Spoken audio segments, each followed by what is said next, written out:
What's up, guys? Welcome back to another Stay Fresh production. Today we're talking about a gorgeous scent that I was actually surprised to enjoy. I first sprayed this on paper when I got it, and I only smelled it on paper. I didn't really dig it. I just let it sit for a couple days. I kept coming back to it. I'm like, But once I finally put it on my skin, oh man, the world opened up, and now I'm happy to talk to you guys about it.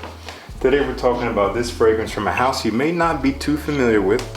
It's called David Joachim, and it's called Cure Tabac. Here's the fragrance. This is the bottle. And this fragrance was provided to me for review by a company called Scent City. But as you guys already know, all my opinions are mine. I tell you what I think nonetheless. And again, this is a fragrance I thought I wouldn't like, but I grew to really love it. I'm not going to talk all the way about them in this video. I'm actually going to do another video with them upcoming in the next couple weeks, where I'll talk more about the services that they offer and the fragrances that they carry.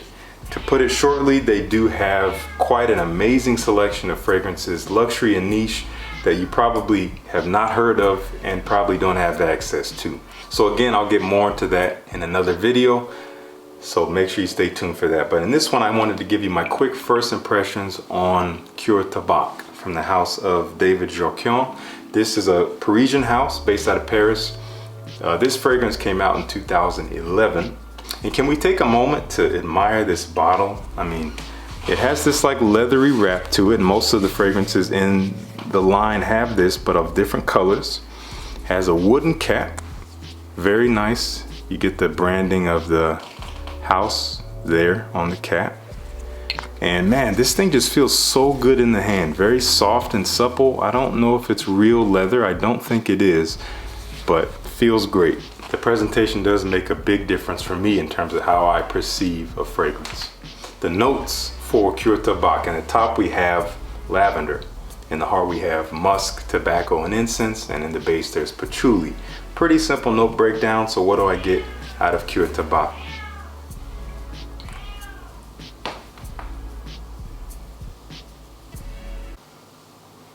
When you first spray it on, it is slightly aromatic, ever so slightly fresh. Put it on my skin, the fragrance opened up, and I was immediately welcomed in, and I wanted to know more about it. So it's a little fresh, but very quickly you detect slightly sweet and earthy and smoky tobacco. Not too smoky, but it is there.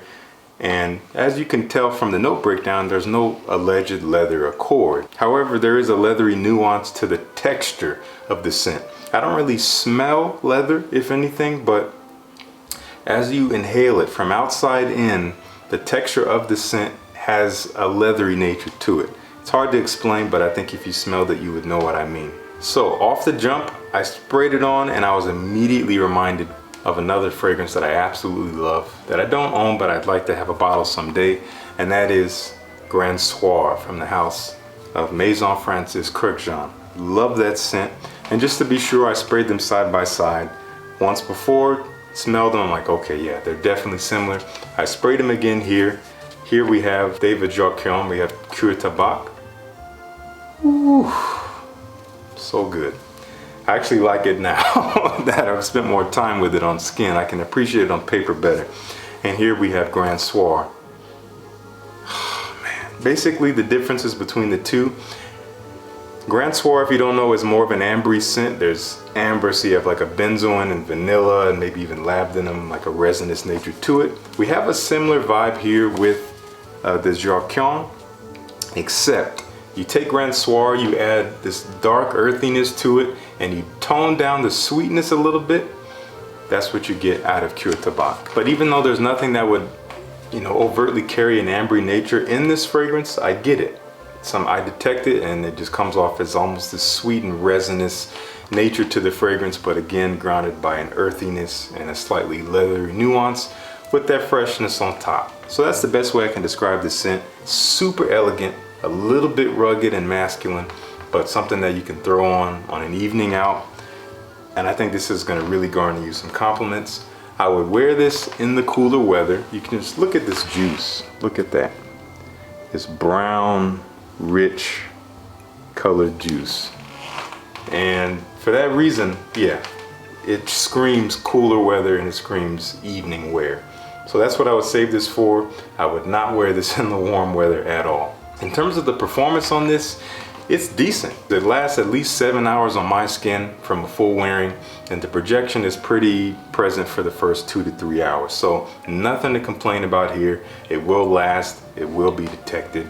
It's not gonna scream, and it's not as transparent as Grand Soir, which is, you know, although sweet and resinous, it has this like light and airiness to it. This is a little bit denser than that because of that earthy nature, but it's still in that same wheelhouse. It's gonna get the same kind of wearing as Grand Soir. Same places you would wear it, you can throw in Kura Tabak. So again, just wanted to let you guys know about this fragrance. If you're really interested to know more about it and to maybe get your hands on it, I will have some links down below to where you can check it out. Otherwise, don't fret.